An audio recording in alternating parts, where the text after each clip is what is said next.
পূর্বে মনোনয়ন জমা, আর সেখানে বড় রাজনৈতিক বার্তা। মঞ্চে উঠে কি বললেন শুভেন্দু? বিধানসভা নির্বাচনের আগে রাজনৈতিক উত্তাপ যখন তুঙ্গে, তখন দক্ষিণ কলকাতার গুরুত্বপূর্ণ কেন্দ্র বেহালা পূর্ব যেন পরিণত হলো শক্তি প্রদর্শনের ময়দানে। বিজেপি প্রার্থী শঙ্কর সিকদারের মনোনয়ন জমা কর্মসূচি ঘিরে চোখে পড়ল ব্যাপক জনসমাগম। আর সেই কর্মসূচিকে আরো তাৎপর্যপূর্ণ করে তুলতে উপস্থিত ছিলেন বিজেপির শীর্ষ নেতা শুভেন্দু অধিকারী। মনোনয়ন জমা দেওয়ার এই কর্মসূচি কার্যত শক্তি প্রদর্শনের রূপ নেয়। দলীয় কর্মী সমর্থকদের ভিড়ে এলাকা হয়ে ওঠে জনসমুদ্রে পরিণত।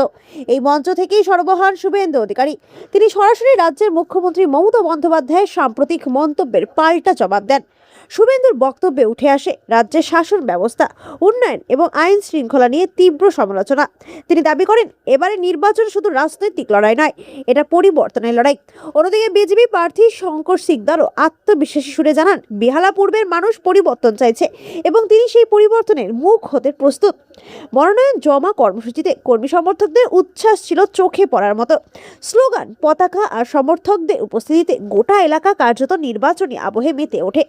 রাজনৈতিক মহলের মতে শুভেন্দু অধিকারীর উপস্থিতি এই কেন্দ্রের লড়াইকে আরো জোরদার করে তুলল এবং ভোটের আগে বড় বার্তা দিল বিরোধী শিবির। সব মিলিয়ে বেহালা পূর্ব এখন রাজ্যের অন্যতম হাই ভোল্টেজ কেন্দ্র হিসেবে উঠে আসছে, যেখানে আগামী দিনে রাজনৈতিক লড়াই আরো তীব্র হওয়ার ইঙ্গিত স্পষ্ট।